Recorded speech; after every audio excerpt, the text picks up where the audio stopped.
Okay sir एक चीज़ पूछनी है। हमारे स्कूल का सर ने कहा था कि ये जो रिएक्शन होता है तो इसमें ग्लूकोज जब टूटता है तो पाइरूवेट बनता है और 8 ATP एनर्जी बनती है। अच्छा। और ये जो माइटोकॉन्ड्रिया में होता है उसमें जो एनर्जी बनती है वो 30 ATP होती है।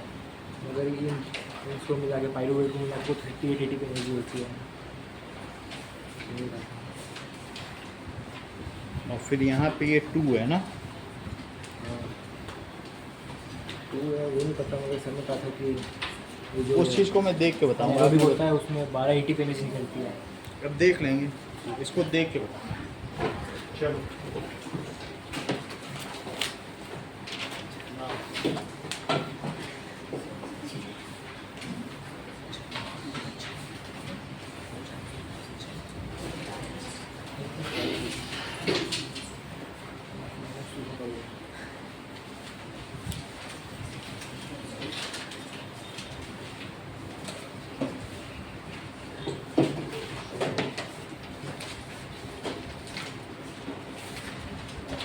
बाकी आपकी बुक में लिखा हुआ है कि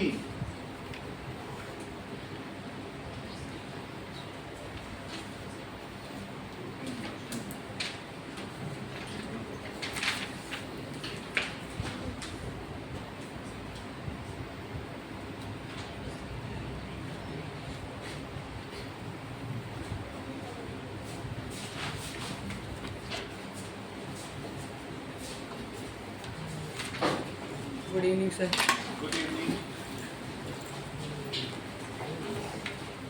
तो क्वेश्चन है that is when an aerobic respiration takes place in human, what are its effects?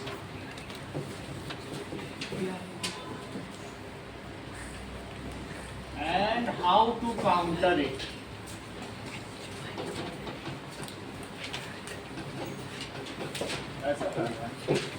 So, when we do rigorous exercises,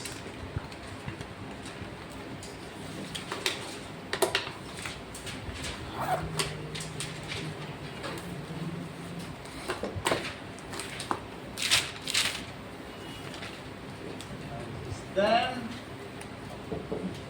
in addition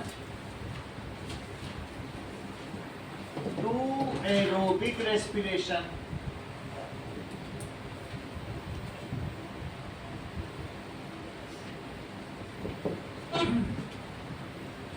there is other pathway of glycolysis activated। एक अलग pathway activate हो जाता है। वो कौन सा pathway है? At muscular site. जब हम क्या करते हैं बताइए, तेजी से दौड़ते हैं, कोई रिगरस एक्सरसाइज करते हैं, तो हमारा एरोबिक रेस्पिरेशन हमारी एनर्जी की नीड को पूरा नहीं कर पाता, और ऐसी स्थिति में जो हमारे मसल्स हैं या जॉइंट्स हैं वहाँ पर एक और भी पाथ एक्टिवेट हो जाता है। One other pathway activated at muscular site.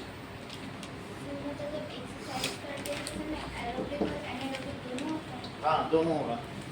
तो ज़्यादा जब भी हम ज़्यादा एक्सरसाइज करते हैं, जब हम वार्म होने लगते हैं, तो समझो वार्म अप हो गई आपकी बॉडी, तो वहाँ एनारोबिक भी हो गई और उससे क्रैम्प्स भी आ जाएंगे। Activated muscular site, there glucose breaks down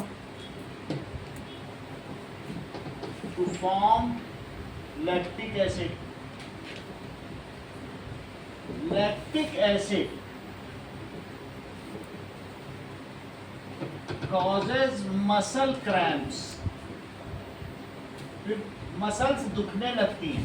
अगर आप तेज चलने लगो, अचानक कई दिनों से नहीं चले हो, फिर दौड़ने लगो, तो इसको क्रैम्प्स आने लगते हैं। ठीक है, and it can be countered by taking bath from warm water.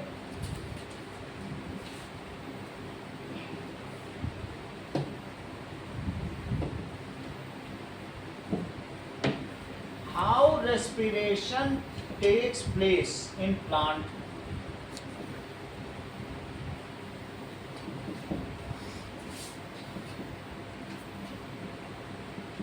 अच्छा, पिछले उसमें न्यूट्रिशन में हमने देख लिया था कि फोटोसिंथेसिस पढ़ ली थी पूरा, वो दिन में होती है। फोटोसिंथेसिस दिन में होती है, देखा था सनलाइट नहीं होगी तो फोटोसिंथेसिस नहीं होगी, 4 फैक्टर देखे थे कि नहीं। अब हम देखेंगे उसमें रेस्पिरेशन भी होता है। ये तो बात तुम्हें समझ में आ गई। तो photosynthesis takes place in plant only during day hours,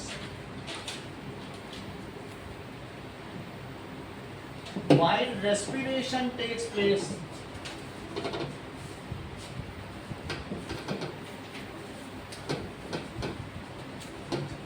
ठीक है 24 आवर्स, हमेशा होता रहेगा। अब देखिए रेस्पिरेशन में क्या होगा, दैट इज रेस्पिरेशन में हर लीफ के में स्टोमेटा होगा और स्टोमेटा से वो क्या लेगा O2,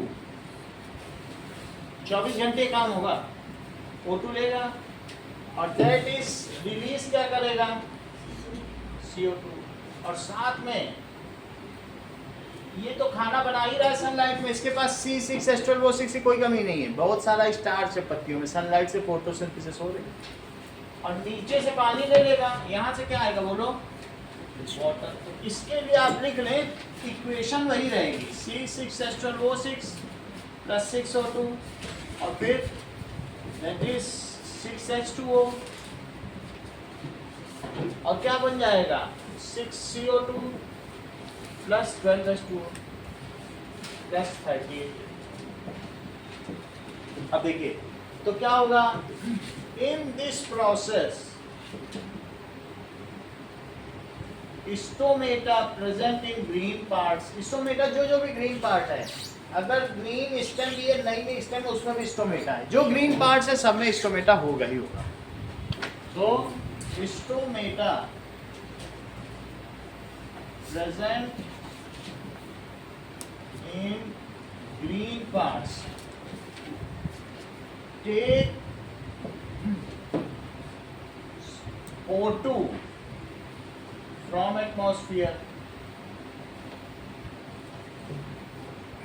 H2O from xylem tissue। ये xylem tissue से ये जो लीफ है, फिर इसके बाद ये सब नीचे से पानी आ रहा है xylem tissue, तो xylem tissue से इसमें पानी आ रहा है from xylem tissue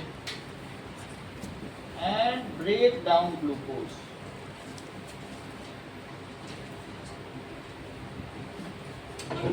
अब क्या होगा, whatever by products are generated, by product ये सब जनरेट हो गए, these are utilized for photosynthesis। इन्हीं सबको प्लांट क्या करेगा बताओ, दिन में फोटोसिंथेसिस का, दिन में तो ले ही लेगा सबको। तो अब ये है CO2 and water is generated during day hours, these are used for photosynthesis and during night it is just released to atmosphere. तो रात को पेड़ के नीचे नहीं सोना चाहिए क्योंकि उस CO2 वो भी निकालता है, रात को तो फोटोसिंथेसिस नहीं है। तो ड्यूरिंग डे आवर्स क्या होगा बोलिए,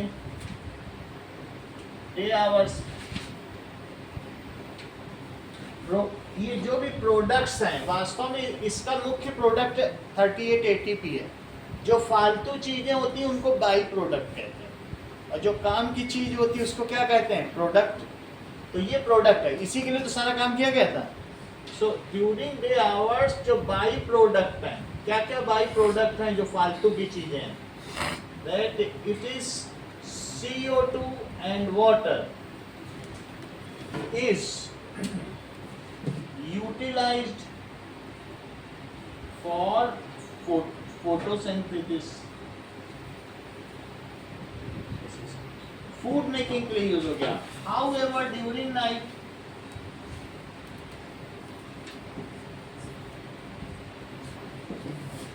it is just released in atmosphere. Plant में इतना ही बस आपको रेस्पिरेशन दिखा देना, सब कुछ वही है, 2-3 लाइन लिखे। आगे देखो now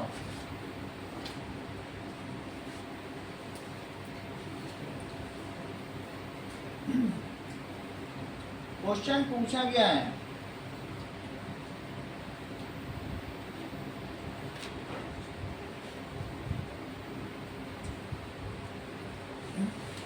how terrestrial organisms have merits for respiration over aquatic organisms. हम लोग टेरेस्ट्रियल में जो टेरेन में रहते हैं, लेकिन कुछ पानी में भी तो रहते हैं, तो हमको कैसे ज़्यादा फायदा है और जो पानी में रहते हैं उनको कम फायदा कैसे? How terrestrial organisms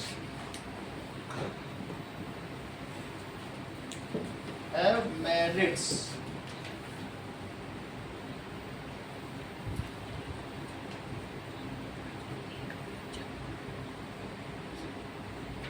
over aquatic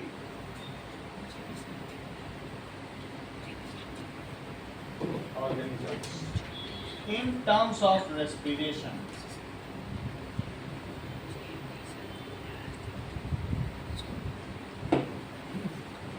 देखो अर्थ में जो यहाँ रहेगा टेरेन में वो टेरेस्ट्रियल है, इसको टेरेन कहते हैं, और ये वाटर है, वाटर में एक्वेटिक रहते हैं, और टेरेन में कौन रहेगा? Terrestrial organism. तो हम लोग यहाँ पे रहते हैं। सो क्या कहेंगे? इन atmosphere there is 21% O2, 78% N2 है और 21% O2 है। अच्छा वाटर में क्या है?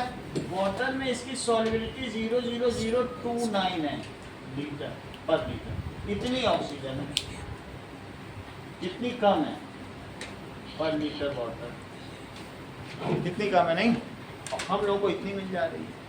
कभी कभी जब ये और भी ज़्यादा हुआ करती थी राणा प्रताप के समय में, ये 22% थी। ज़्यादा बात नहीं कर रहे हैं, करीब करीब 200 साल पहले, तब भी लोग बहुत बड़े बड़े हुआ करते थे। यानी आप समझिए राणा प्रताप इतने बड़े थे कि 90 किलो के, तो उनका वो जो आर्मर प्लेट है जो पहनते थे वो 90 kg की है।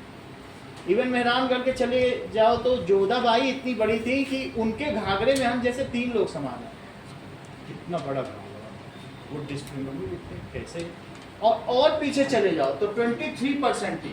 तो उस समय क्या मेहनत हो जाता है। जब मैं बात कर रहा हूँ करीब करीब 5 लाख साल पहले की बात। तो ऐसे समय की जो चींटियां होती थी, देखो कितनी बड़ी, तो समझ में आ गया। अब 20% होने जा रहा है, तो ऐसे में आप समझिए कितने टाइनी ऑर्गेनिज्म डॉफ हो जाएंगे। उस समय की चींटी कितनी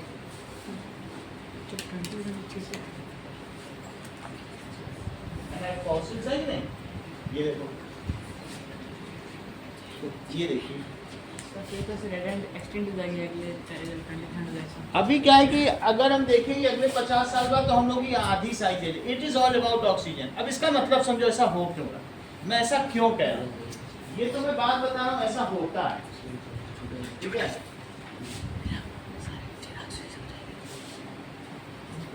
अब देखो ये बताओ, अगर अभी इस समय 100% ऑक्सीजन हो जाए तो क्या हो? बोलो, लंबे लोग हो जाएंगे। ये ठीक बता दे। ऐसा किया है, इसीलिए हम भी बता रहे हैं कि एक उसने था, नाइट्रोजन भी जा रही थी, ऑक्सीजन भी जा रही थी, पेशेंट उसका लेटा हुआ था, उसके चचा बेड पे थे, तो उसने आया भतीजे, बोलो 21% ऑक्सीजन बेचारे हमारे चाचा को मिल रही, थोड़ा कंफर्ट हो जाए। उसने नाइट्रोजन हटा दी, 100% कर दी। उसके अंदर जो ग्लूकोज थी इतनी तेजी से जलने लगी कि पूरे शरीर से धुआं निकलने लगा, बाल भी जल गए, काले पड़ गए, 10 मिनट में चचाए चले गए। बात समझाई? आप समझिए अगर ज़्यादा ऑक्सीजन हो गई अचानक, क्योंकि हमारी बॉडी तो कंपेटेबल नहीं है ना, तो ये एक तरीके का ऑक्सीडेशन, कंबशन, दहन हो जाएगा शरीर में। प्योर ऑक्सीजन, बात समझाई कि नहीं? अभी तो हमारी बॉडी है, क्योंकि रेस्पिरेशन कैसा प्रोसेस है बताइए, यहाँ देखो, इट इज एक्सोथर्मिक प्रोसेस, इसमें हीट निकलती है। ज़्यादा हीट भी दोगे अगर, बॉडी तो कंपेटेबल वैसी है नहीं, समझ में आया। लेकिन इतना तो तुम समझते होगे कि अगर हमको ज़्यादा ऑक्सीजन यहाँ मिल रही, इनको तो नहीं मिल पा रही ना, तो बताओ किस में रेट ऑफ रेस्पिरेशन ज़्यादा है, किस में अच्छा रेट है, यानी किस में ज़्यादा ग्लूकोज टूटेगी। हम ऑक्सीजन ही ना दें आपको, खूब तुम ग्लूकोज चीनी पीते रहो, ऑक्सीजन ना दें, समझ आया, नाक भी बंद कर दें, ब्रीदिंग ना हो, हम आपको ऑक्सीजन नहीं देंगे, बोलो तोड़ पाओगे ग्लूकोज। जिसको ज़्यादा ऑक्सीजन मिलेगी वही तो तोड़ेगा। तो कौन तोड़ पाएगा, टेरेस्ट्रियल ऑर्गेनिज्म की एक्वेटिक। रेट ऑफ रेस्पिरेशन किसमें ज्यादा होगा, दैट इज किसमें ग्लाइकोलिसिस ज्यादा होगी। ग्लूकोज का टूटना ही तो रेस्पिरेशन है, कौन ज्यादा ग्लूकोज टूट पाए, हम लोग। मछली को तो 2-2 दाना डाल दो, वो जो तुम्हारे एक्वेरियम में 6 दिन तक चलता है, वो बेचारी तोड़ ही नहीं पाती, ऑक्सीजन ही नहीं वहाँ पे, सही है। अच्छा, हम लोग अपनी बॉडी में धीरे धीरे सांस ले रहे हैं, पता भी नहीं चल रही है, और उसी में खूब तोड़ ले रहे हैं। हमारे में रेट ऑफ ब्रीदिंग कम है बट रेट ऑफ रेस्पिरेशन ज्यादा है। और मछली में क्या है, सांस लिए जा रही है, ऑक्सीजन है ही नहीं, उनके में रेट ऑफ ब्रीदिंग ज्यादा है। बोलो बात समझ में आई कि नहीं, because they have to gulp water, बार बार पानी लेते हैं, फिर उससे उनके गिल्स में थोड़ी थोड़ी ऑक्सीजन पहुंचती होगी, वाटर लेना पड़ता है, यहाँ से लेते हैं, फिर यहाँ पर एक गिल्स होते हैं, उससे पानी निकलता है, यहाँ से पानी जाता है, यहाँ से निकलता जाता है, और उसकी ऑक्सीजन एब्जॉर्ब हो जाती है। तो अब इतनी बात तो आपको समझ में आ गई कि इन और हम लोगों में, हम लोग क्या है, अभी जैसे ये देख लो, एसी चल रहा है, एसी में ज़्यादा पैसा खर्च होता है, इसमें 28 रुपये पर आवर है खर्च। बताओ अभी कूलर चले तो क्या 28 होगा, 4 दिन का कूलर का 28 खर्चा है। मेरा कहने का मतलब है ये इस कमरे के टेम्परेचर को 25 डिग्री सेल्सियस पर बना के रखता है, इसको कहते हैं कांस्टेंट टेम्परेचर। ऐसे हम लोग भी क्या है बताइए, कांस्टेंट बॉडी टेम्परेचर। हम लोगों के बॉडी का टेम्परेचर 37 डिग्री है, जब से पैदा हुए और तब से अब तक। 1 डिग्री ऊपर नीचे हो जाए तो फीवर आ गया, फ़ोन करने लगते हैं। बॉडी का जो, इसको कहते हैं होम्योस्टेसिस।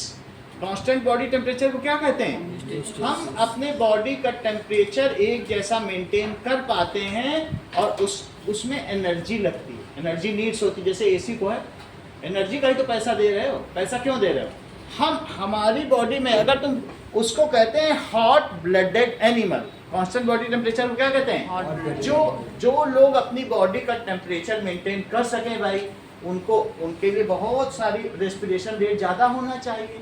तो जो टेरेन पर रहते हैं, यानी जो थलचर हैं और एक है जलचर हैं, who lives in terrain, they have abundant oxygen supply, they have higher rate of respiration, ठीक है, और that's why they can maintain their body temperature. Even जब भी क्या होता है कि कभी कभी सर्दियों में -5 चला जाता है, हम लोग तब भी मैनेज कर लेते हैं। हमारी बॉडी में मसल्स आपस में ऐसे ऐसे वो करती है, हम भी शिवरिंग करने लगते हैं, मसल्स एक्सरसाइज करें और ज़्यादा एनर्जी निकालें। हम लोग फ्रिक्शन से एनर्जी जनरेट कर लेते हैं, होता है कि नहीं शिवरिंग। हम क्यों कर रहे हैं, हमें 37 तक पहुंचना है। और कभी कभी गर्मी आ गई तो हमारी बॉडी में एबंडेंट वाटर है, हम लेटेंट हीट के रूप में 18 ग्राम पानी अगर तुम्हारी बॉडी से परस्पायर हो गया, 18 किलो जूल एनर्जी निकल गई बॉडी की excess heat.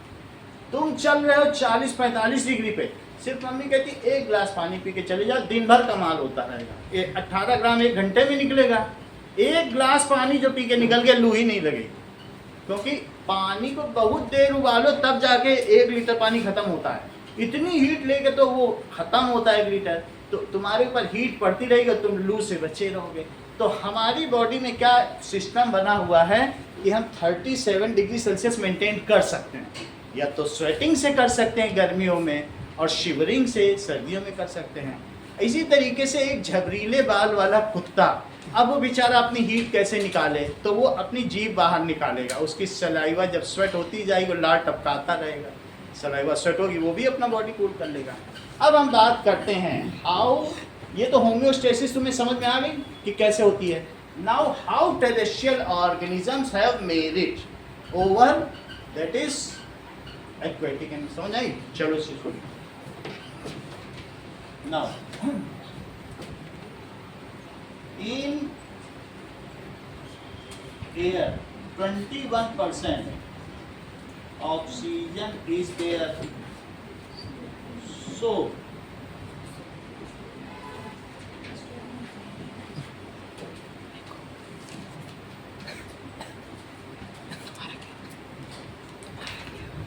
terrestrial organisms have higher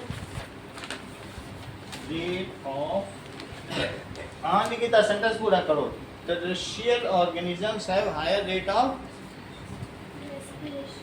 and lower rate of ये तो आपको बताना पड़ेगा ये हम कैसे हायर रेट ऑफ रेस्पिरेशन तक तो सही है लोअर रेट बताओ हाँ ब्रीदिंग सांस धीरे धीरे लो आप ये समझ लीजिए कि हम लोग का बहुत धीरे धीरे सांस लेने का है that is rate of breathing अभी हम बताते हैं कि क्या है ह्यूमन में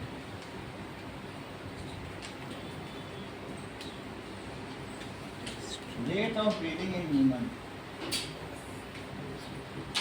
1 मिनट में 12 ब्रीथ से 20 ब्रीथ तक ही लेते हैं बहुत 1 मिनट तो बहुत होता है ना 60 सेकंड तो आप समझिए एक ब्रीथ के लिए हम 6-6 सेकंड में एक ब्रीथ ले रहे हैं तो हमारे में क्या बताइए हायर रेट ऑफ रेस्पिरेशन उसकी वजह से क्या होगा Arshita so we liberate more energy हम ज्यादा एनर्जी करते हैं and maintain our constant body temperature and liberate more energy क्यों मोर एनर्जी होगा एस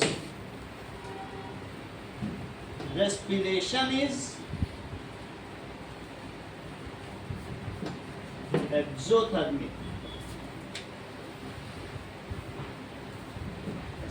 अब आगे की बात देखो तो हम easily we can easily pull on our life processes ना बोलो ज़्यादा एनर्जी क्योंकि हमें अगर ज़्यादा ऑक्सीजन मिलेगी तो हम ज़्यादा ग्लूकोज तोड़ पाएंगे अगर यही ना दिया जाए तुमको ऑक्सीजन तो तुम ग्लूकोज कैसे तोड़ोगे आप ये समझिए कि हम लोग जब लद्दाख में रहते थे 2 साल में वहाँ नुब्रा वैली के पास पोस्टेड था तो यहाँ जितनी ऑक्सीजन है जितना तुम ऊपर के वायुमंडल पे चले जाओ हम लोग यहाँ पर थे कहीं वहाँ से चाइना बॉर्डर भी दिखता था तो वहाँ पर यहाँ 21% है और वहाँ पर पहली बात तो एटमॉस्फेरिक कम है 1/5 है वहाँ 4%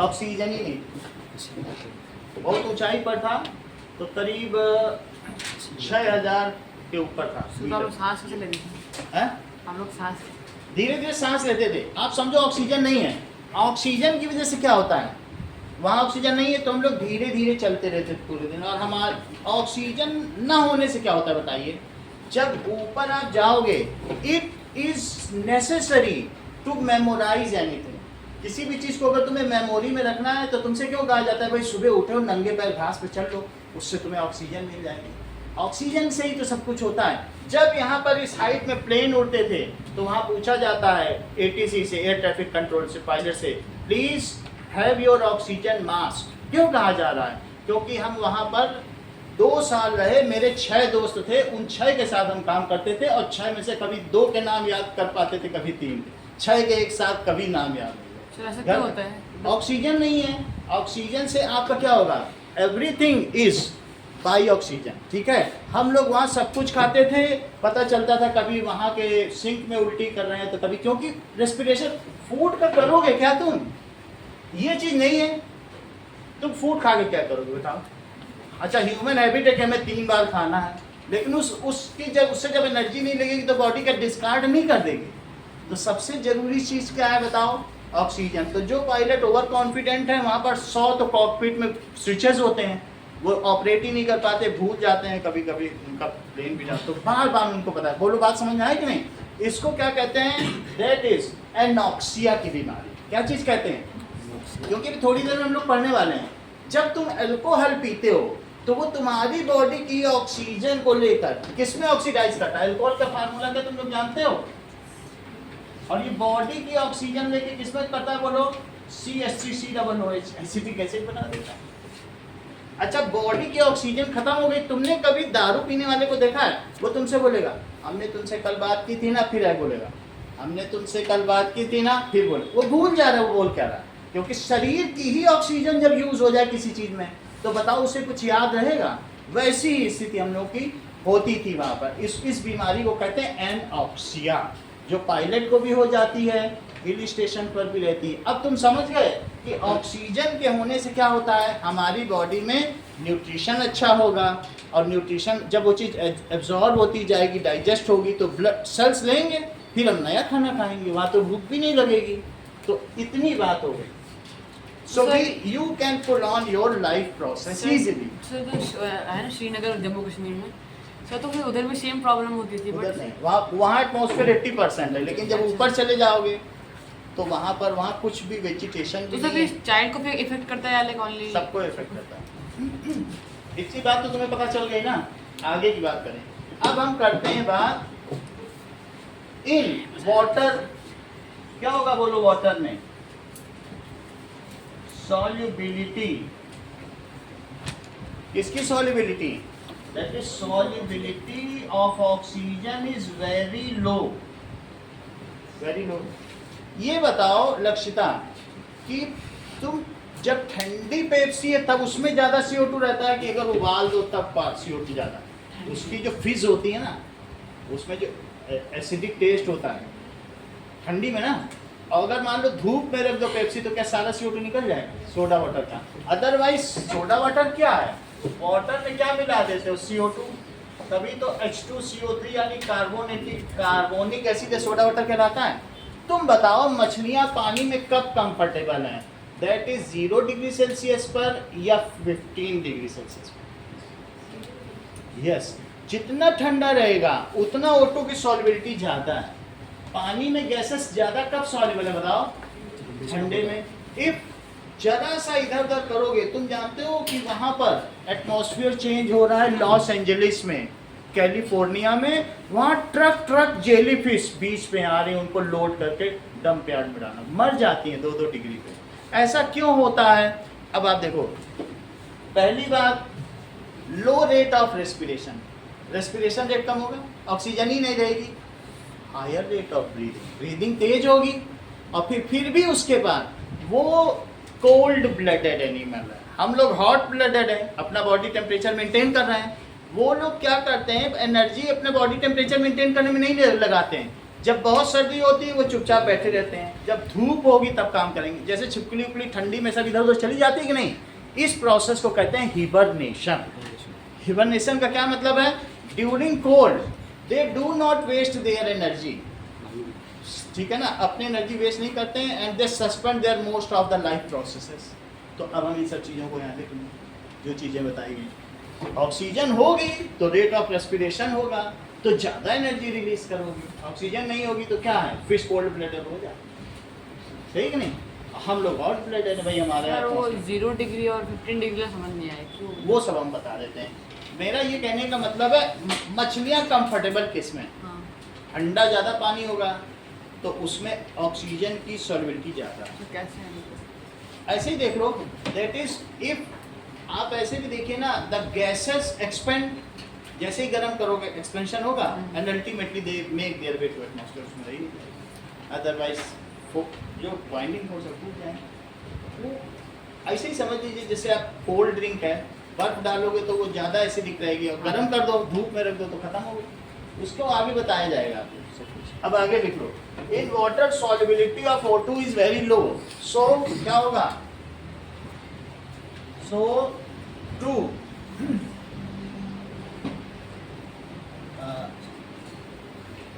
रेट ऑफ रेस्पिरेशन क्या होगा बोलो? Rate of respiration Sneha Bishnoi कैसा होगा? यहाँ से बताओ, अगर ऑक्सीजन की मात्रा कम होगी तो रेट ऑफ रेस्पिरेशन कैसा होगा? ये तो टैलेंटेड निकला, भी बताओ। लोग क्योंकि ऑक्सीजन ही नहीं होगा, अगर नहीं ऑक्सीजन नहीं होगा तब भी टूट जाएगी, हम तो तोड़ ही लेंगे।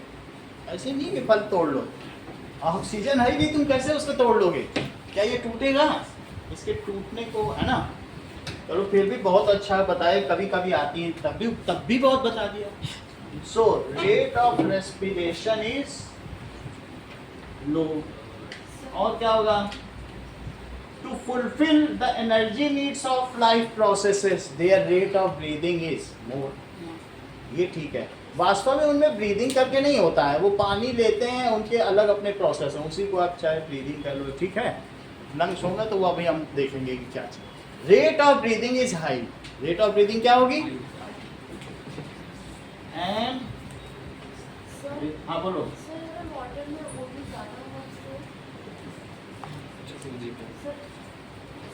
O2 बहुत कम है, 1 लीटर में से जितना होता है। ज़्यादा होगा, जितना ज़्यादा होगा तो उस ये है रेस्पिरेशन। रेस्पिरेशन का मतलब है ग्लूकोज का टूटना, उसका तुम्हारी ब्रीदिंग से कोई संबंध ही नहीं है। तुम एक सांस लोगे, पता चला खटखट खटखट सारा टूट गया। हवा में खूब ऑक्सीजन है, एक फूंक मारो सारी लकड़ी जल जाएगी।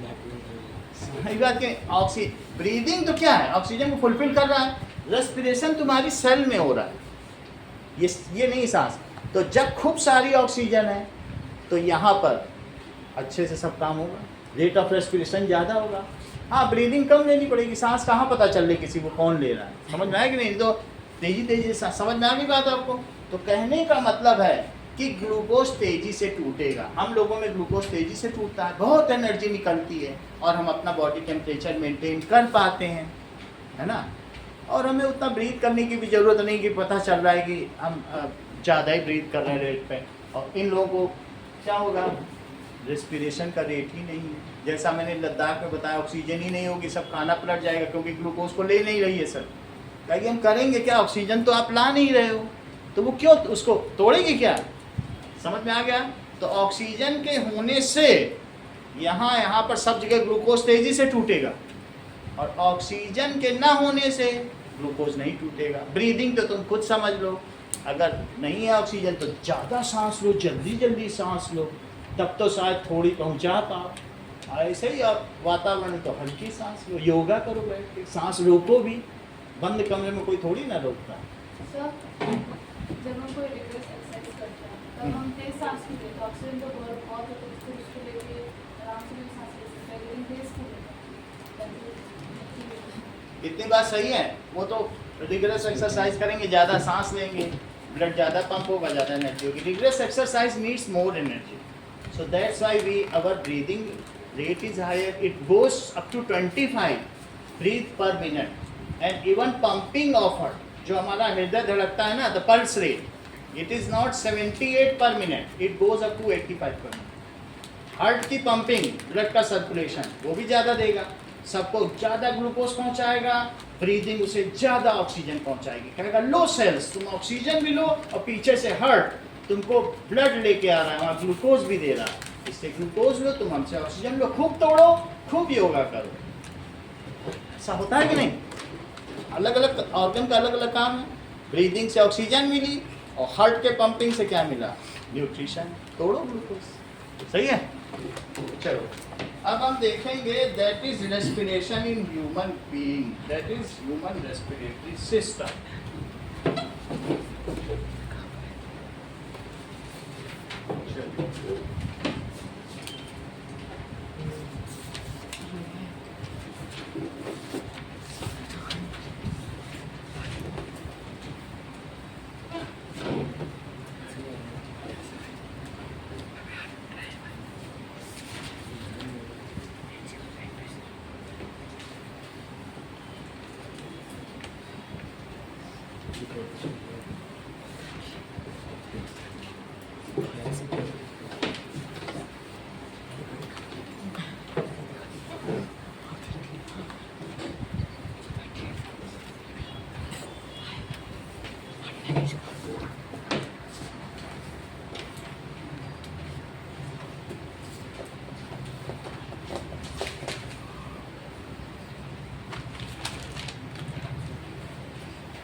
मानव श्वसन तंत्र।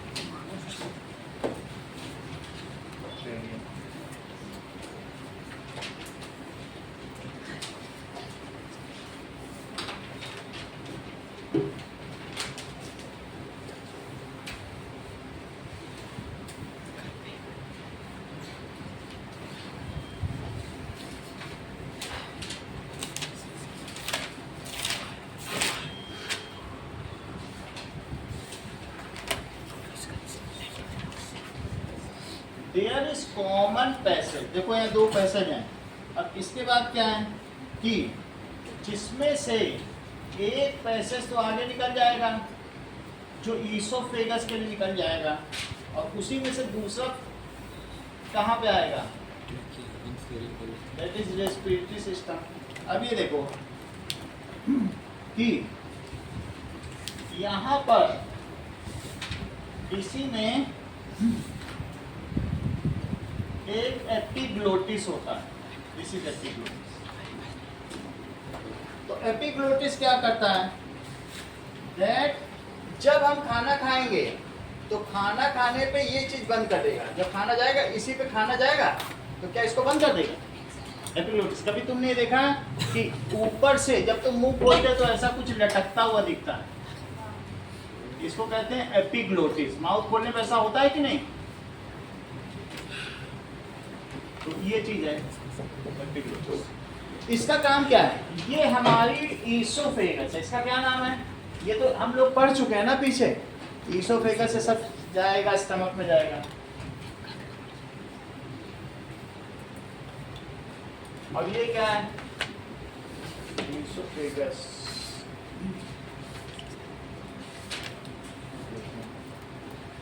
अब देखो, this is nasal cavity, this is buccal buccal cavity, ये बीच में कुछ नहीं, ये बोन है, तो दिस इज ब्यूकल कैविटी। ऐसा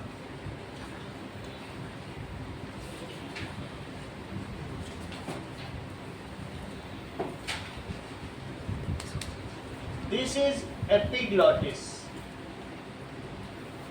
देख लो, जैसे ही तुमने खाना खाया तो क्या हुआ बोलो, ये तो खाना ये तरीके का शटर है, ये इस पे चिपक जाएगा, तो खाना कभी आपके लंग्स में नहीं जाएगा, ठीक है नहीं।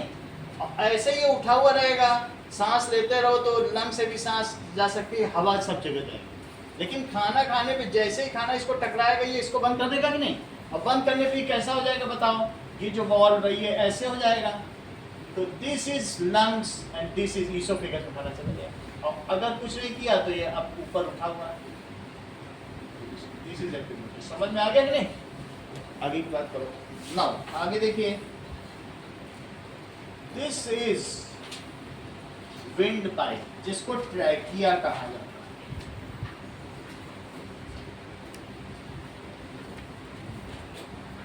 ये भी पीछे जा रहा है, इसको ज्यादा ना। ट्रैकिया बाइफरकेट्स, ये नीचे जाकर ये दो पार्ट्स में बाइफरकेट हो जाता है, इसको ट्रैकिया कहते हैं। ट्रैकिया का दूसरा नाम क्या है, विंड पाइप।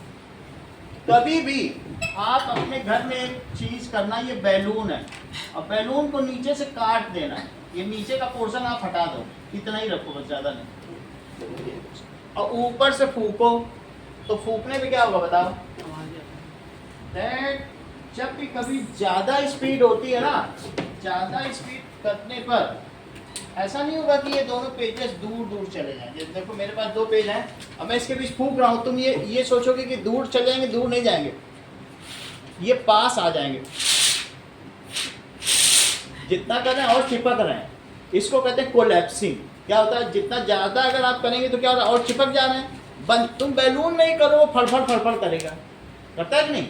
यहाँ से काट दो और इसको करो तो क्या होगा, जितनी एयर स्पीड होगी उतना प्रेशर लो हो जाएगा, उतना क्या हो जाएगा बताइए, प्रेशर लो हो जाएगा, और ऐसे में वो पास आ जाएगा। तो अब ऐसे में हम सांस कैसे ले पाएंगे, लंग से अचानक हवा ही पता चला वो कोलैप्स ही कर जाए, तो उसको होल्ड करने के लिए कि वो अपनी पोजीशन में होल्ड रहे, वैसा करने के लिए इस तरीके के कार्टिलेज जो मुड़ सकते हैं, फ्लेक्सिबल बोन्स, जो इस तरीके के बोन्स हैं, वैसा उसमें होगा।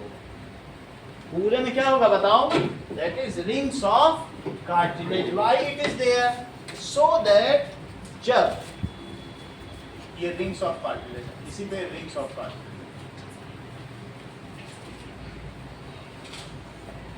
ना तो ये ट्रैकिया हो गई और उसको अपनी जगह पोजीशन पर, ये सब यहाँ तक भी हैं रिंग्स और यहाँ पर भी हैं पूरे में।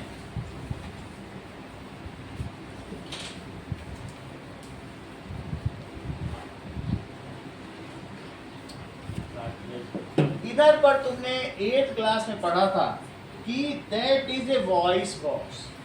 जो तुम्हारा नेक है, नेक में क्या होगा, ठीक है, यहाँ पर एक वॉइस बॉक्स है, इसको लैरिंग्स है।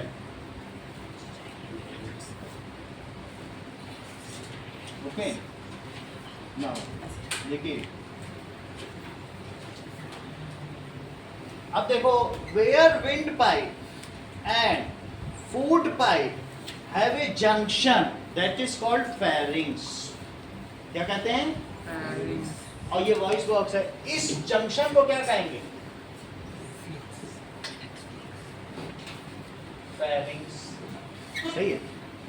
लंग्स से जब जाएगा तो तुमने क्लास 8 में पढ़ रखा है कि दो पतली पतली स्लिट होती मेम्ब्रेन, तो आवाज आएगी। लंग से आया, ध्यान दीजिए, लंग से आएगा, ये वॉइस बॉक्स है। तुम चाहे तो हाथ रख के करो, ये इसमें एक तरीके का कंपन आएगा, तो here it vibrates, it is a voice box.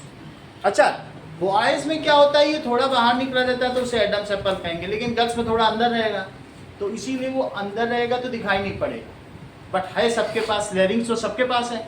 Lungs से जो आवाज आएगी, तो अभी जैसे मैंने पेपर को करके दिखाया ना, तो वो क्या करता है, it creates voice. Lungs along with voice box, ये सिर्फ क्रिएट करता है, उसे रेगुलेट कौन करता है बताओ? रेगुलेट करती है आपकी टंग। देख लो, जब तुम कहते हो कि यहाँ आगे टकराएगी, कल अलग अलग है, देखो होंठ से होंठ टकरा, रेगुलेट कैसे हो रहा है, पा फा बा भा मा, इसको क्या कहेंगे, होष्ठव्य। ये सारे जो एक लेटर है जो एक जगह से ओरिजिनेट होते हैं। अब यहाँ देखो, ये अंदर में जब ऊपर के उसमें टकराएगी, टा ठा डा डा अणा, वहीं पे आवाज आ रही। इसी तरीके से बिल्कुल जीभ को पीछे चिपका लो, का खा ग घ पीछे, जब बीच में टच करें तो फिर ता था दा धा ना, यहाँ टच करो जीभ से, होष्ठव्य, तालव्य, कंठस्थ, सारे ओरिजिन के हिसाब से वर्णमाला तुम्हारी बनाई गई है। तो मेरा कहने का मतलब है, वॉइस बॉक्स क्या करता होगा बताओ? Voice box only creates sound and who regulates it is tongue, lips and the inner portion of your mouth. जो ब्यूकल कैविटी है वो तुम्हें भाषा दे, और जबकि लंग्स क्या कर रहे हैं, इतनी बात तो तुम्हें समझ में आ गई। रिंग्स ऑफ कार्टिलेज समझ में आ गया, कार्टिलेज का बना हुआ रिंग्स हैं to hold it so that it does not get collapse. आगे देखो, जो ट्रैकिया कोई विंड पाइप कहते हैं। अब देखो, ट्रैकिया बाइफरकेट्स इनटू 2 ट्यूब्यूल्स, जिसमें से हर एक को ब्रोंकस कहते हैं। It is called bronchus. और फिर ब्रोंकस के बाद क्या होगा, ठीक है, ब्रोंकस तक आ गए। देन आप देखिए, यहां से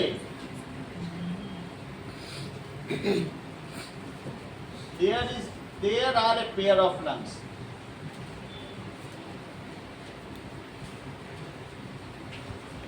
Okay. अच्छा, हमारे दो लंग्स एक जैसे नहीं है। ये वाला बाइलोब है, दो अलग अलग, और ये ट्राइलोब, दो अलग अलग सेक्टर हैं। रखते ऐसे हैं, लेकिन ऐसे तुम देखोगे, उस दिन वीडियो में भी दिखाया था, ये जब हवा भरेगा इसमें अलग हवा जाएगी, इसमें अलग अलग, यानी यहाँ से एक हिस्सा ये है और बिल्कुल अलग अलग है, ये दोनों अलग बिटर, जैसे एक से पाइप अंदर अंदर ना चला जाए, अलग अलग हो जाए।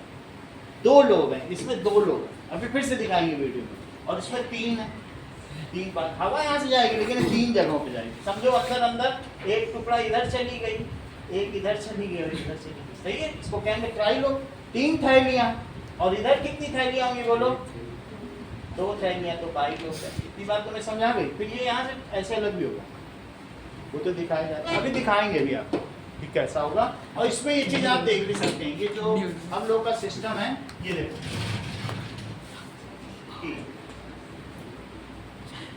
तो यहाँ पर क्या दिखाया जा रहा है, ये जो हमारा लंग्स है, इनके साइज में भी थोड़ा अंतर होता होगा।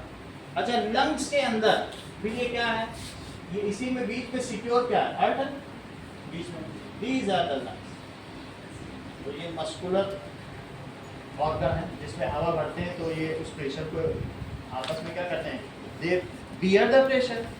दिस इज इस तरीके से। तो ये दोनों तरफ है, बीच में ये सिक्योर है। बात समझ में आ गई कि नहीं? ऐसा होगा। ये लंग्स का ऊपरी हिस्सा, ये हार्ट के नीचे भी लंग्स, बीच में सिक्योर, ठीक है? समझ में आया ना? ये हार्ट है, ये लंग्स, ये हार्ट थोड़ा सा इस तरह इधर की ओर, दैट इज टुवर्ड्स लेफ्ट, यहाँ पर हार्ट तो बीट साइड में दोनों तरफ से थोड़ा कम जाना वो दिखा।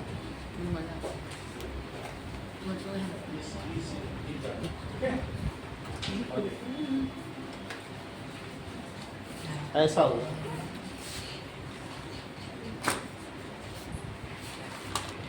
तो लंग्स के बीच में थोड़ी सी जगह होगी जिसमें हार्ट हो। हार्ट एक फिस्ट के बराबर, तुम मुट्ठी बंद करो, हार्ट उतना बड़ा है।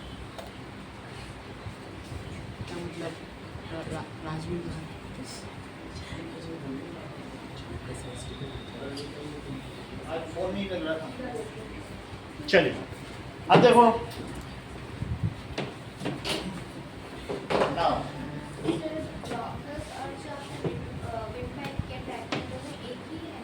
अभी बता रहा है, कितनी बात हो गई। देखो now we have made lungs, और लंग्स के नीचे क्या है? देखो यहाँ से जो एयर आई, ये हमने क्या बना दिया बताइए? वॉइस बॉक्स है, इसको थोड़ा सा ऐसे बना लीजिए, ये वॉइस बॉक्स ऐसे बन गया। इसके बाद विंड पाइप है, wind pipe bifurcates into two bronchus. Bronchus का प्लूरल है ब्रोंकाई, ब्रोंकस सिंगुलर है और ब्रोंकाई क्या है? दो हो जाएंगे तो ब्रोंकाई कहलाएंगे, और एक को क्या कहोगे? तो ये ब्रोंकस है। अब ये देखिए, जो ब्रोंकस है अंदर जाके क्या होगा? ये इट बाइफरकेट्स इनटू मैनी ब्रांचेस, और मैनी ब्रांचेस फिर और भी ब्रांचेस में हो जाएंगे। जैसे रूट्स होते हैं वैसे कई ब्रांचेस। कभी तुमने ऐसा देखा है होली में एक बहुत सारे बैलून बहुत सारे छोटे छोटे पाइप से जुड़े हुए आजकल मिलने लगे, तो वैसे ही सिंगल पाइप नल में लगा तो सब बैलून भर जाते हैं, ऐसा होता है कि नहीं? बाजार में मिलने लगे। उसी तरीके से जो ब्रोंकस है, ईच ब्रोंकस सब divides into many small tubules, that is called bronchioles। इसे क्या कहेंगे? Bronchioles। अब ये bronchioles, ये देखो कितने ग्रुप में डिवाइड हो गई, एक दो नहीं, ये मिलियन होंगे। और इसके टर्मिनल पे क्या होगा बताओ? There are tiny sac-like structure, थैली नुमा स्ट्रक्चर है, बैलून लाइक स्ट्रक्चर जिसमें कुछ रखी जा सके, उसको क्या कहेंगे बताइए? Alveoli. That is called alveoli. ऐसा दोनों में होगा।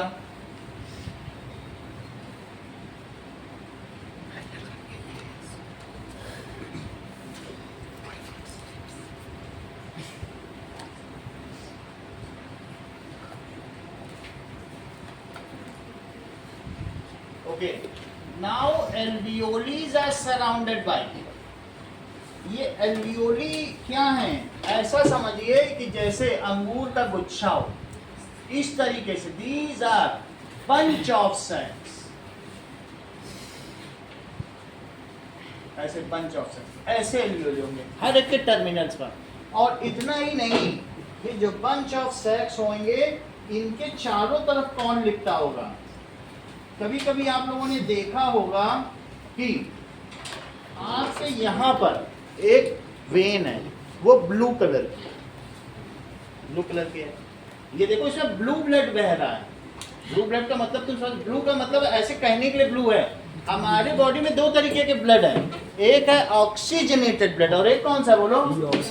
Deoxygenated blood. तुम लोग कभी भी ऐसे इसमें देखते भी होगे तो दिखाया जाता होगा डायग्राम में, जैसे यहाँ पर भी देखो ब्लड वेन्स, इसमें दो तरीके के दिखाए गए। जिसमें ऑक्सीजन ज़्यादा है उसका कलर रेड है, और जिसमें ऑक्सीजन हट गई, हमारी बॉडी ऑक्सीजन यूज करती है तो वो ब्लू है। ये देखो, एक ऑक्सीजनेटेड एक डीऑक्सीजनेटेड, तो ब्लू और रेड दिख रही है।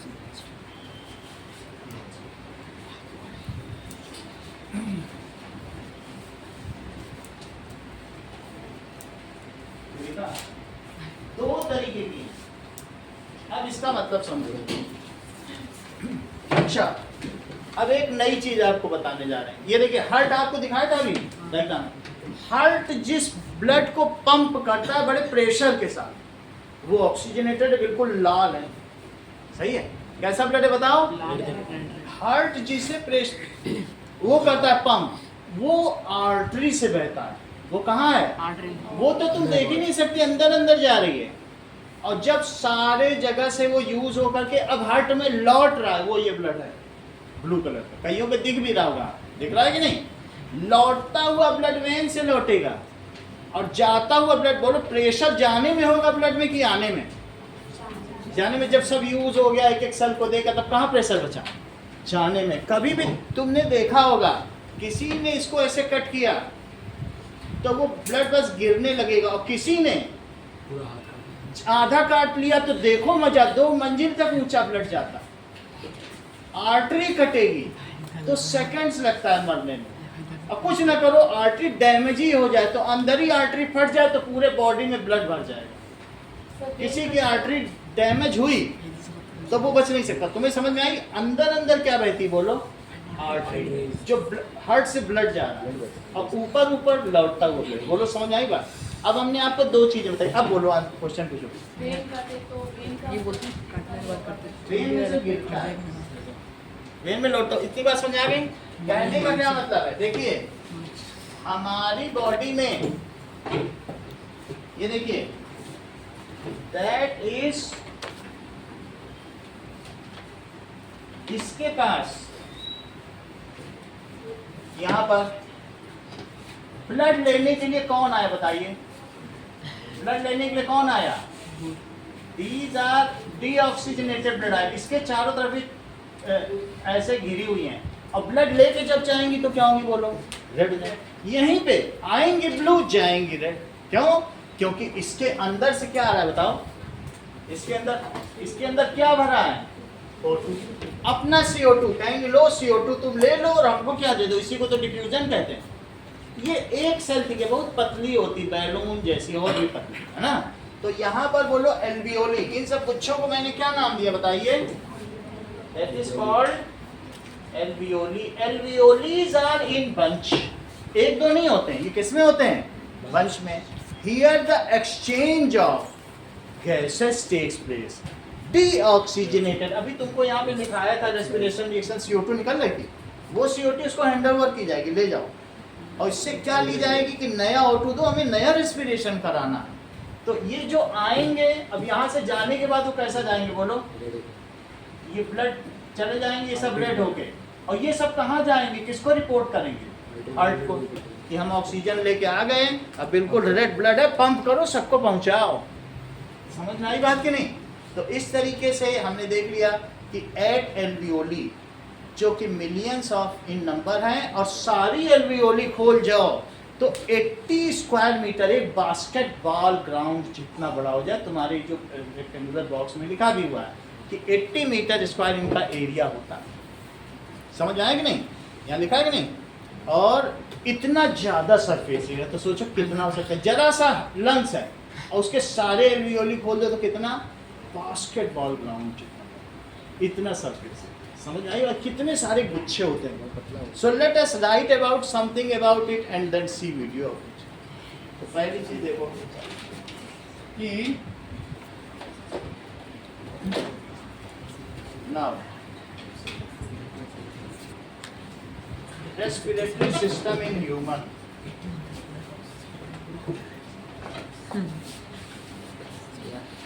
देखो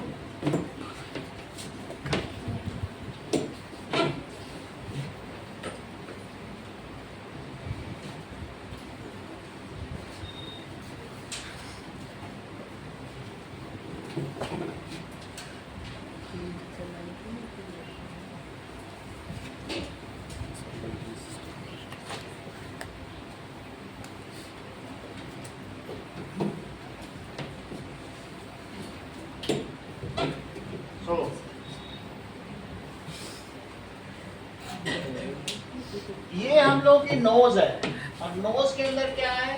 दैट इज नेसल पैसेज। तो nose, nasal passage, nasal passage में देखिए नाक के अंदर बाल होते हैं। कभी कभी हम लोग बोलते भी हैं कि देखो वो अपनी प्रिंसिपल के नाक का बाल है, इसका मतलब है अति प्रिय होना। जब हम कहेंगे कि कोई किसी के ये तो बहुत तेज स्टूडेंट है, प्रिंसिपल की नाक का बाल बन गया है, that is very favourite. However what is the ये जो हेयरलेट्स होंगे हमारे नॉस्ट्रिल्स में, नथुनों में जो हेयरलेट हैं, ये क्या काम करते हैं? When we inhale air then it may be having dust, और पूरी नेसल कैविटी के अंदर म्यूकस भरा हुआ है। म्यूकस तो तुम समझते हो, जैसे नाक निकलती, कभी नोज रनिंग होती तो म्यूकस निकलता है कि नहीं, तो that it traps the dust. पहली बात तो ये जो इसके बाल है वो रोक लेंगे डस्ट को, क्योंकि लंग्स में चला जाएगा तो अस्थमा हो जाएगा, और क्या हो जाएगा? टीबी, ट्यूबरक्यूलोसिस हो जाएगा। अंदर अगर लंग इन्फेक्शन हुआ तो तुम फिर ठीक तरीके से बात नहीं करोगे, वहाँ गया था फिर वहाँ जाने पे ना, ऐसा तुमने देखा होगा ना, बहुत सारे बच्चे करते हैं। These are suffering from asthmatic disease, तो it is due to lungs infection, उसमें पानी चला जाए, ठीक है, कुछ भी होने पे। तो हमारी हेयरलेट्स और म्यूकस क्या करती हैं? कभी कभी हम लोग इसको पानी से धोते हैं, तो पानी से धोने पे वो काला काला निकलता है, तो वहाँ न्यू म्यूकस आएगा। अगर हम नहीं धोएंगे तो नाक सूखी हो जाती है। So we should replenish mucus by giving water to it and throwing the old and utilised mucus. नहीं तो फिर तुम्हारे, अगर तुम वो नहीं निकालोगे तो फिर अंदर धीरे धीरे म्यूकस खत्म तो लंग्स में चली जाएगी। So we should keep on replenish now and then, पानी डाल के उसे निकाल देना चाहिए, तो नया म्यूकस है। चलो अब इस चीज को देखो, दैट इज रेस्पिरेटरी सिस्टम। क्या होता है ये तो हम लोगों को मालूम है, breaking down of glucose and that is removal of its waste product, it is called respiratory system. It takes place in human being with various organs which are the inherited parts of respiratory system। तो glucose को तोड़ना और उसके waste को निकालना, ये सब हम करने वाले हैं, इतना काम हमें करना है। तो ग्लूकोज को तोड़ने के लिए क्या चीज चाहिए बताइए? ठीक है, that is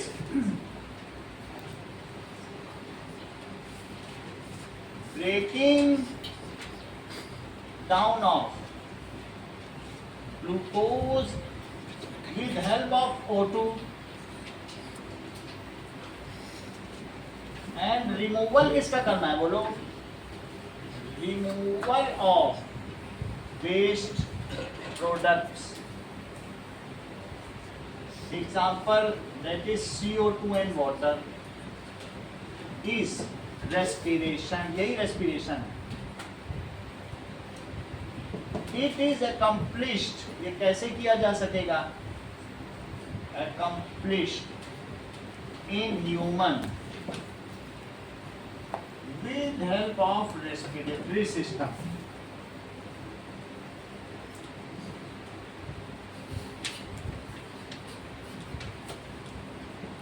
It consists of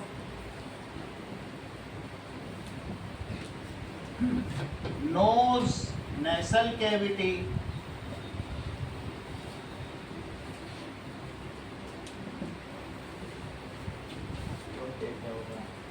trachea,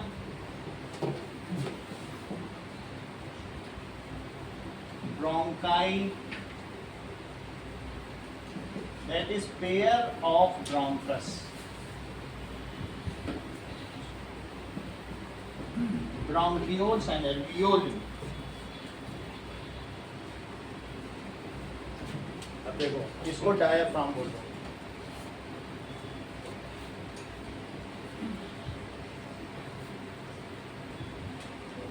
lungs,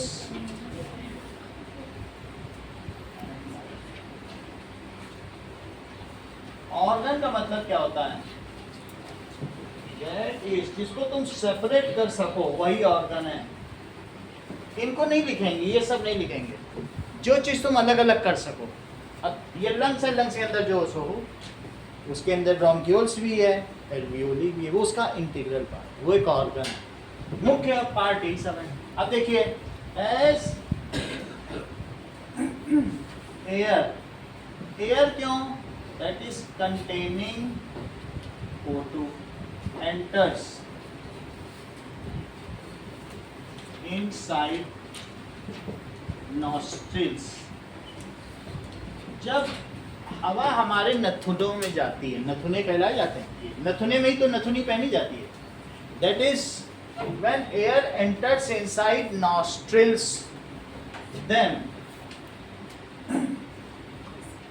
its dust is trapped by nose hairs and further its dust sticks. ये चिपक भी जाएगी, किसमें चिपकेगी? On the mucus lining present throughout the nasal cavity. सब जगह है.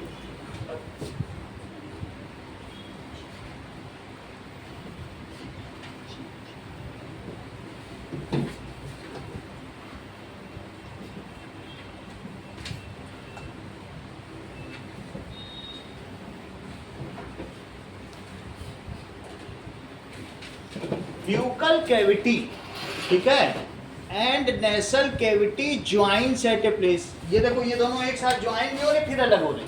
क्या तुम्हें ऐसा नहीं लग रहा कि जैसे दो चीज ज्वाइन हो जाए और फिर अलग हो जाए? क्या ऐसा नहीं लग रहा? देखो, दो मिली और फिर अलग हो गई, बीच में यहाँ मिली, सिंगल पाइप नहीं. तो that is the junction of, किसका जंक्शन बोलो? यह कहा जा सकता है जहां पे ये मिलती हूं, that is called pharynx.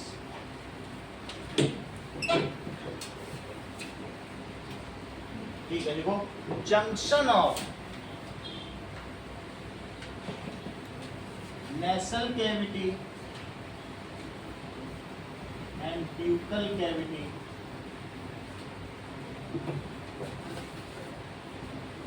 is called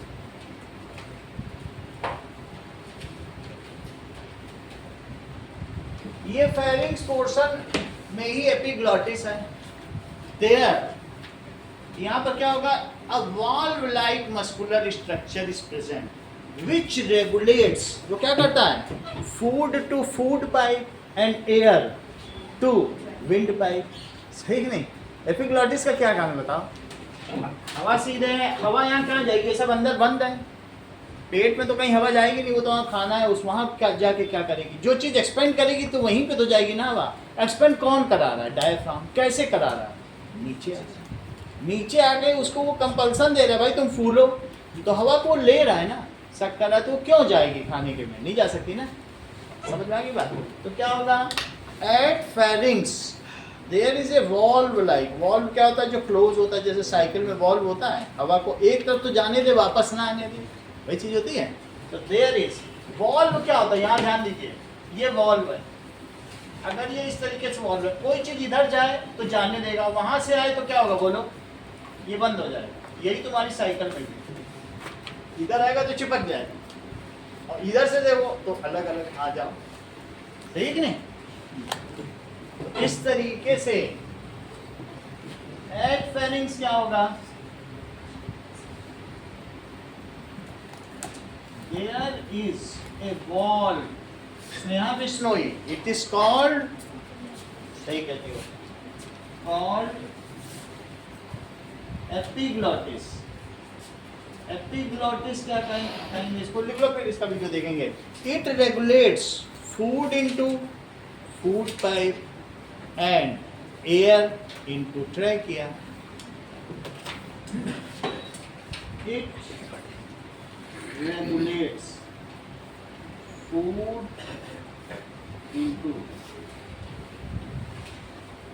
food pipe and इसीलिए कहा जाता है कि कई बार हम लोग क्या करते हैं, जब खाते हैं तो बोलते भी हैं, बोलने में फिर लंग्स का भी काम हो जाता है. कहते हैं खाते समय मत बोलो. तो ऐसे में क्या होता है, जैसे तुमने खाना खाया तो अब ये बंद हो गया, अब तुम चाहते हो हम बोल भी लें. देख लो, तुम खाना खा रहे हो, खाना खाते में फूड इसको टक्कर मारेगा तो क्या होगा बोलो, ये बंद हो गया कि नहीं।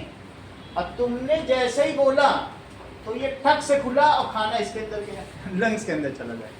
तो कई बार क्या होगा, फिर वो लंग्स फेंकेगा, लंग्स रखेगा थोड़ी ना, फिर नाक से खाना आ जाएगा, तो कहते नाक में फंस गया, होता ही है। कहते देखो खाना फंस गया ना, फिर छींक आ रही, वो पार्टिकल चले जाएंगे, पहले लंग में जाएगा, आधे रास्ते गया नहीं कि लंग ने हवा मारी थी, क्योंकि तुम्हें बोलना है, बोलने में लंग्स पे प्रेशर लगता है, वो दबते हैं और फिर उसी से होता है ऊपर जाए, इसीलिए कहा जाता है खाने समय बोलना है। ठीक है, उसको बंद कर दो।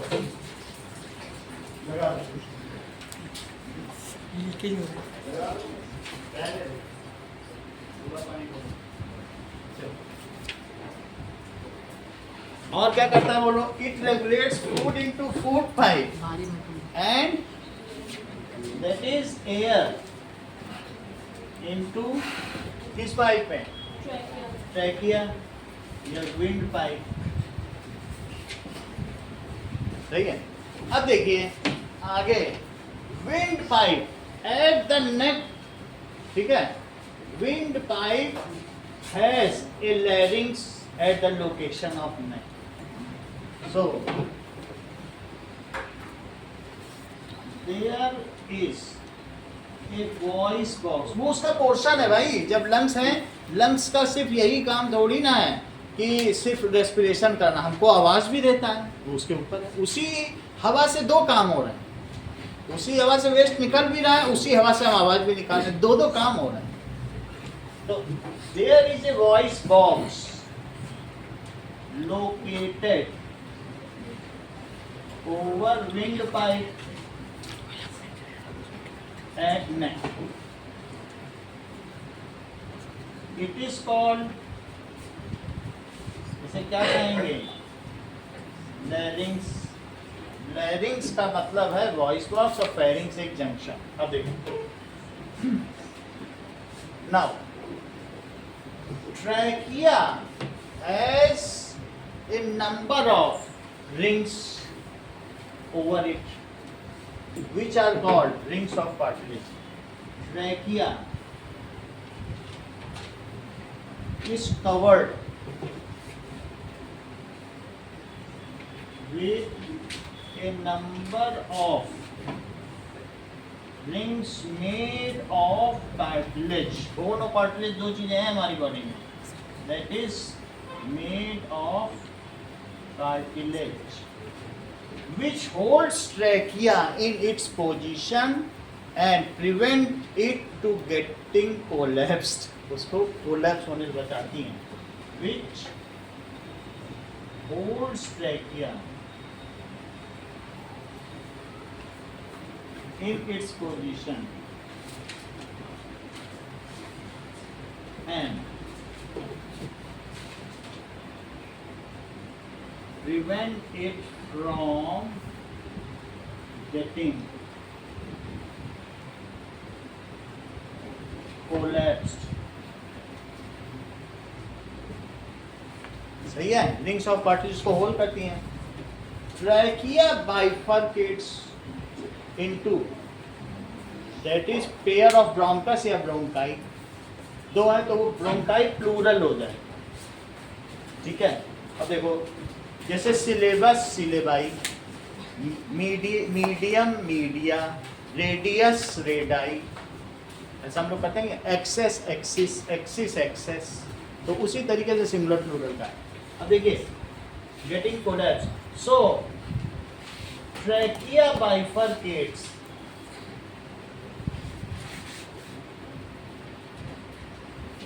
into a pair of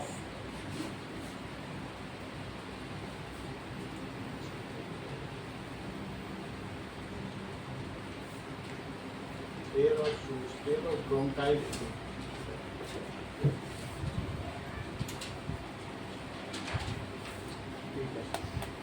bronchi हो जाएगा। Bronchi further बाइफरकेट्स into many bronchioles, tiny tubules होते हैं। ब्रोंकाई, ब्रोंकाई बाहर तक है, जब तक रिंग ऑफ कार्टिलेज या फिर लंग्स के अंदर चली गई तो ब्रोंकियोल्स है। तो इसको लिख लो ब्रोंकियोल्स, ब्रोंकियोल्स। ब्रोंकाई फर्दर सब डिवाइड्स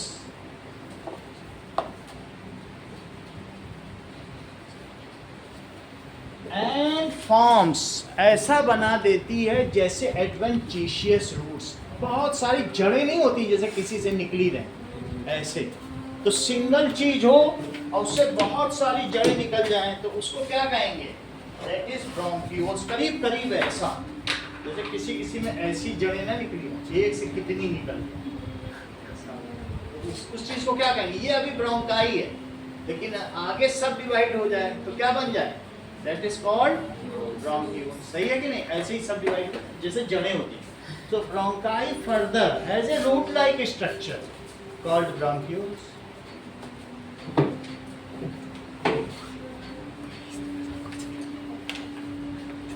Root-like fine tubules, बहुत पतली पतली ट्यूब हो जाएंगी, root-like fine tubules, उसे क्या कहेंगे आयुषी, ब्रोंकियोल्स। एक चीज और बताइए Ayushi, at the terminal of bronchioles क्या लोकेटेड होंगे, alveoles are located which are having sac like structure at terminal of, there are one cell thick, बहुत पतले पतले होंगे, millions of, there are one cell, ज्यादा मोटे नहीं होंगे नहीं तो डिफ्यूजन नहीं हो पाएगा, one cell thick, millions of sac, sac का मतलब होता है थैला, sac like structure called alveoli, इसे एल्वियोली कहेंगे। सही है। अच्छा, alveolis are the site of gaseous exchange, alveoli हो गया ना, they have large area, they have large surface area, अब इतने सारे होंगे, मिलियन को खोल दो तो कितने सारे हो जाए। और आगे देखिए, ऊपर का आधा हटा देना, सो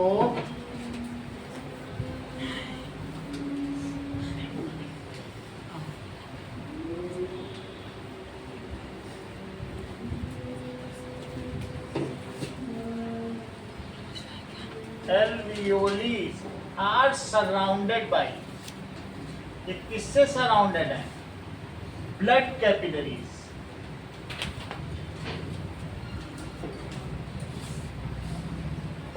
blood capillaries are surrounded, which and are the site of gaseous exchange,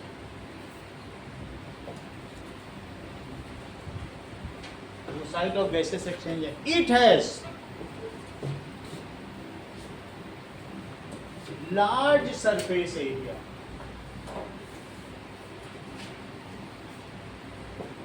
कितना सरफेस एरिया है, 80 metre square, for faster rate of diffusion. देख लो, कहने का मतलब है कि ये जो ब्लड कैपिलरीज हैं इनमें क्या चीज उपलब्ध है, बताइए, ब्लड कैपिलरीज में क्या चीज होती है, हीमोग्लोबिन, दैट इज हीमोग्लोबिन होता है। हीमोग्लोबिन क्या होता है, Fe का एटम कुछ ज्यादा नहीं है, Fe का एटम 60 C से घिरा है। स्ट्रक्चर तो आप आगे की क्लास में 11th में पढ़ ही लेंगे, ज्यादा उससे मतलब नहीं। ये देखो, अच्छा इसकी प्रॉपर्टी क्या होती है, कहते नहीं अनार पियो तो खून बढ़ेगा, अरे खून का क्या मतलब है, रेड पिगमेंट्स बढ़ेंगे। आरबीसी समझते हो ना, रेड ब्लड सेल्स, वैसे डब्ल्यूबीसी भी होते हैं, आरबीसी भी होते हैं, प्लेटलेट्स भी होते हैं, प्लाज्मा होते हैं। अनार में लोहा होता है, आयरन, और उससे हमारे अंदर क्या होता है, रेड ब्लड सेल्स बढ़ते हैं। ये रेस्पिरेटरी पिगमेंट है। इसका मतलब क्या है निष्का?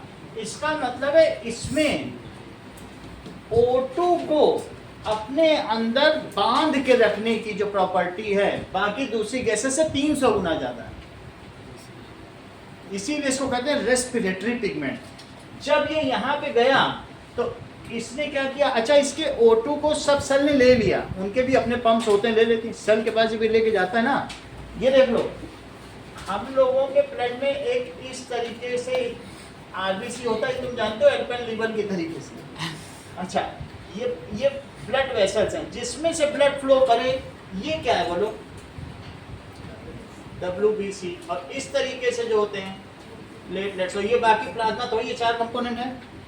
इसी में जो RBC है ये रेड कलर का है, इसी में ये हीमोग्लोबिन है। ये देखिए इसमें क्या चीज है, और नहीं तो आप इसमें देखो डॉट डॉट डॉट स्ट्रक्चर रहता है। ये देखिए,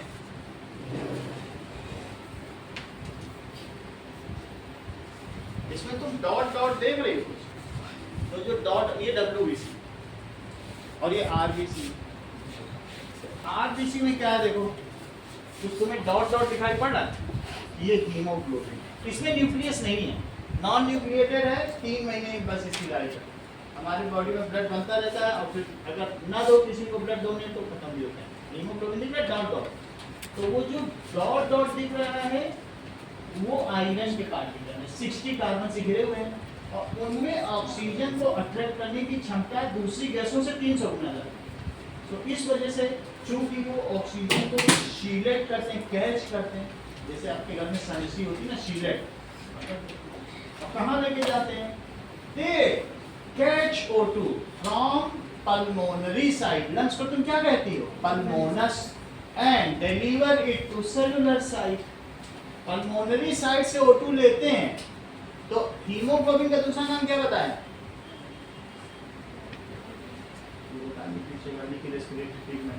वो सुन कितने ध्यान से, यहाँ पे अच्छा बताया।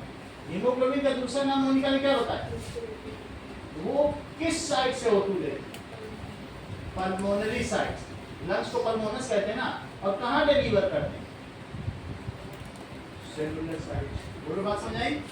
RBC के अंदर रेस्पिरेटरी पिगमेंट का दूसरा नाम क्या है? तो ये जो डॉट डॉट तुम देख रही हो वही हीमोग्लोबिन है, चाहे हीमोग्लोबिन बोल दो, और चूंकि O2 को कैच कर रहे हैं, इनका दूसरा नाम क्या बोलोगी? रेस्पिरेटरी। ये तुम्हारी बुक में लिखा है, देखो यहाँ ढूंढो, ये आखिरी वाले पैराग्राफ में कहीं लिखा है, ये नाम आता है, देखो कहीं लिखा है रेस्पिरेटरी पिगमेंट। पढ़ो कहाँ लिखा है, इसमें यहाँ पढ़ो कहाँ लिखा है। सो दैट इज, मिला आपको? यहाँ पर पढ़ो, इसमें कहीं मिल जाए तो। ये देखो डॉट डॉट दिख रहा है, लिखा ना डॉट डॉट, हाँ? मतलब Fe है और 60C, 60 उनसे घिरा हुआ।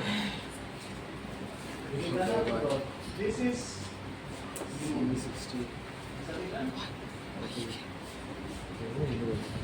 चलो अब हम आगे की बात करें, तो यहाँ तक तो बात हो गई। अभी O2 पहुंची नहीं है, अभी तो पहले O2 पहुंचने तो फिर वेस्ट भी रिमूवल है। रेस्पिरेशन तो तब पूरा होगा जब वहां से CO2 और वाटर निकल जाए, तब रेस्पिरेशन। अभी तो भेजने का ही काम चल रहा है।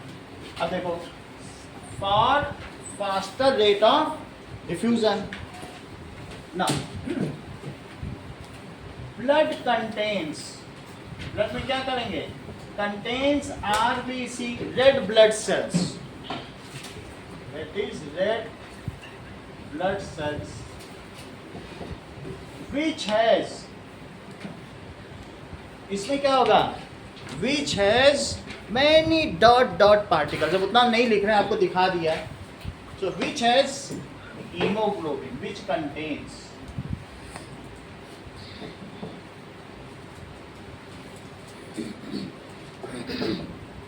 it is also called respiratory pigment। क्यों इसे कहते हैं? पिगमेंट का मतलब है कोई पार्टिकल, या ठीक है, रेस्पिरेटरी पिगमेंट या कलर, पिगमेंट कलर को भी कह सकते हैं। तो it is called respiratory pigment as it has capacity किस चीज की कैपेसिटी है? टू बाइंड O2 कहाँ से? From pulmonary site. Pulmonary site का इंग्लिश क्या मतलब है? लंग्स। ये देखो,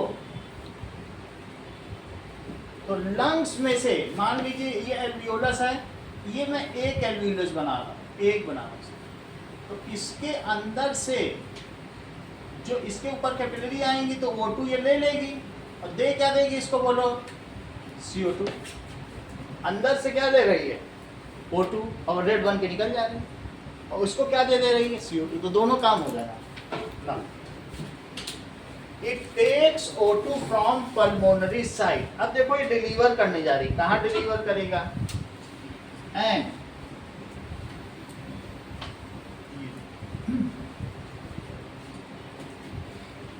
यहाँ तक क्या लिख लिया बोलिए? It contains haemoglobin, it is also called respiratory as it has a capacity to bind O2 from pulmonary site. Blood capillaries take O2 from lungs and वो क्या करती बोलो? Take and hands over CO2 to lungs, जिससे वो breathing out होता है। Haemoglobin का काम पूरा है, हीमोग्लोबिन का काम CO2 में कुछ नहीं है, उसका काम सिर्फ O2 को ही बाइंड करना है। बाकी डिफ्यूजन से तो कुछ भी कहीं भी हायर कंसंट्रेशन से लोअर कंसंट्रेशन में जा ही सकता है। तो हम क्या करेंगे कि जो ब्लड कैपिलरीज है वो क्या करती है बोलो? ये ब्लड तो जा ही रहा है, तो ब्लड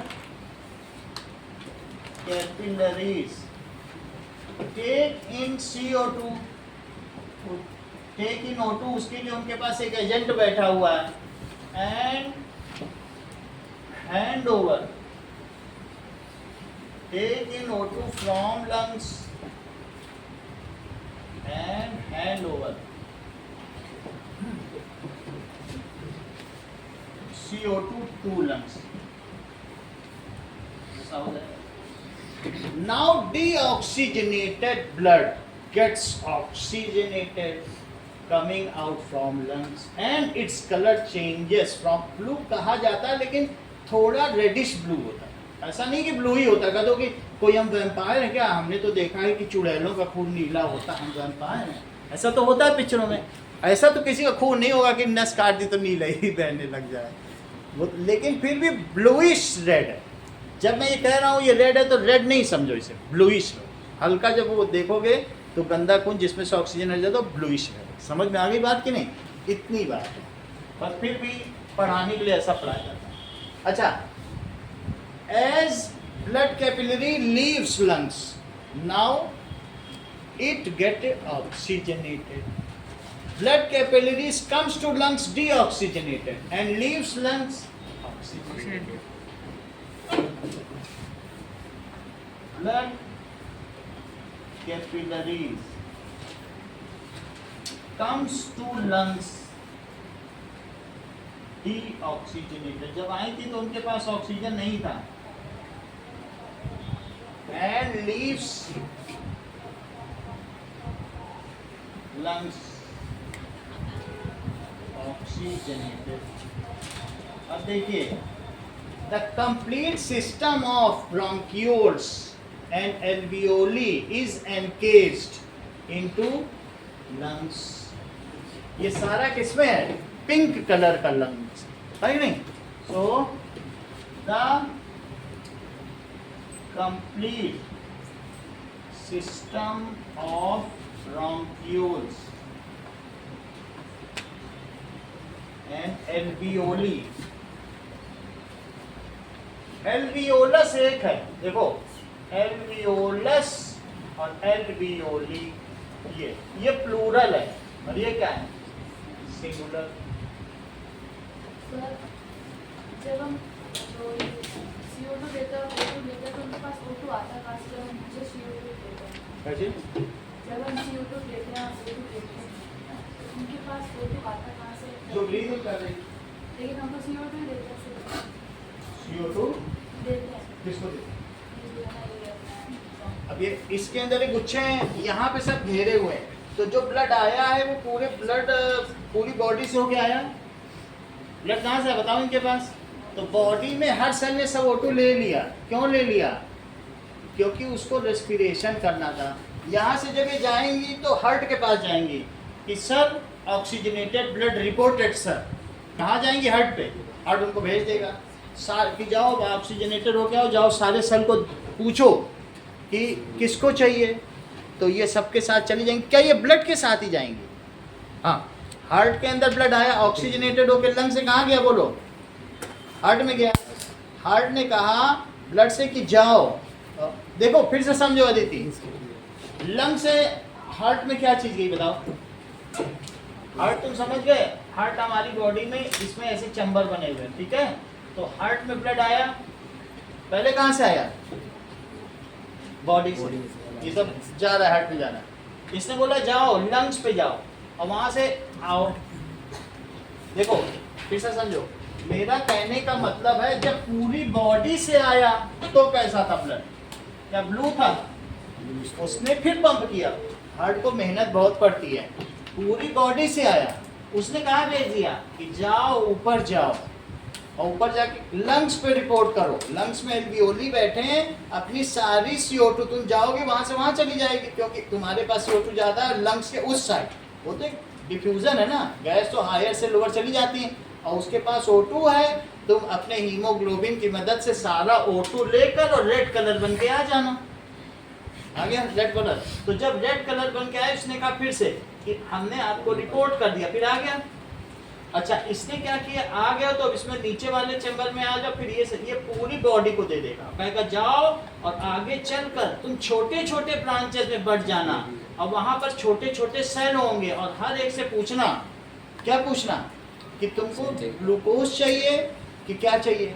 यही ब्लड सेल पूरी बॉडी में जान की तरह बिछी हुई है। यही ब्लड सेल्स तुमको मालूम है जो विलीज हैं वहां भी पहुंच के गई थी और वहां से आके बोली हार्ट से हम खाना लेके आ गए। तब तक ये वाली जो थी वो कह रही हम ऑक्सीजन लेके आ गए। उसने कहा अच्छा तुम खाना लेके आ गए, तुम ऑक्सीजन, चलो अब ग्लूकोज और ऑक्सीजन के साथ हम तुम्हें बॉडी में भेजेंगे और हर एक सेल के पास जाना और उनसे कहना ग्लूकोज ले लो, O2 ले लो, वाटर ले लो, रेस्पिरेशन कर दो। तो ये जब सब जगह जाएंगी सब कुछ ले लिया जाएगा और जब वापस आएंगी तो अब इनके पास O2 बचेगा नहीं, फिर ये ब्लू हो जाएंगे। यहाँ के बाद अब इनका खेल बदल गया। जब सेल से ये लौटी है ना तो इनका कलर का क्या हो गया? इनका मुंह उतरा हुआ था कि अरे मेरा सब सामान समझ में आ गई बात? थोड़ी थोड़ी बात समझ आई कि नहीं? चलो इसको हम लोग आगे तो देखेंगे ही। हमारा कहने का मतलब है the complete system of bronchioles and alveoli किसमें इंकेस्ड है? Is encased in pair of lungs। ये lungs में कितनी बात हो गई? एंड नाउ lungs contract करते हैं और एक्सपेंड करते हैं। कैसे करेंगे? By the movement of rhythmic movement of diaphragm. ये करीब हार्ट में ये चीज हो रही, सही है? तो उससे हम लोग को लेना देना नहीं, लेकिन ऐसा ही कुछ कुछ चलना है। अब देखो सारा सिस्टम किसमें इंगेज्ड है? जितना है लंग्स में है। और लंग्स ऊपर नीचे कैसे हो रहा है? कॉन्ट्रैक्ट से हो रहा है by rhythmic movement of diaphragm. Lungs expands and contract by rhythmic movement of diaphragm. It causes breathing in and breathing out. इसकी वजह से breathing in and breathing out होगा। Now, lungs are further safeguarded by rib structure, जो bone का बना, नहीं तो कोई मुक्का मारे पता चले हार्ट तक पहुंच जाए। तो that is lungs are safeguarded by ribs structure। अब आगे देखो। Now, oxygenated blood का क्या हो बोलो? Oxygenated blood is now routed to cellular side। इतना तो बात हमें पता चल गया ना, ऑक्सीजनेटेड हो गया था। So oxygenated blood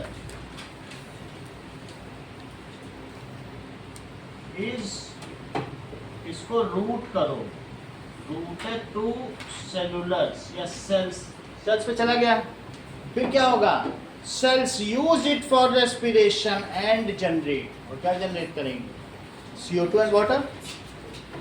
Cells use this O2 for respiration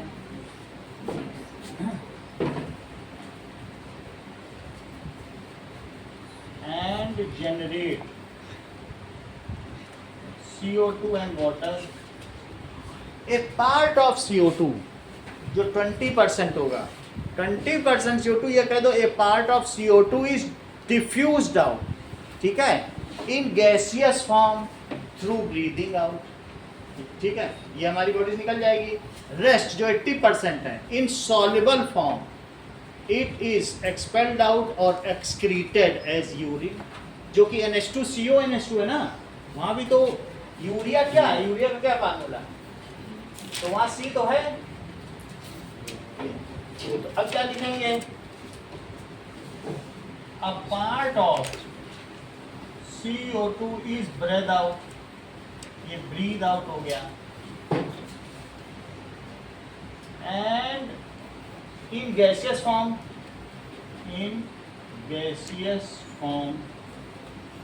rest CO2 और पूरा का पूरा water and water is excreted out as urine. इतनी चीज हो गई. तो इस तरीके से क्या हो जाता है, now respiration part is over. अब देखो इसका एक वीडियो देखते हैं.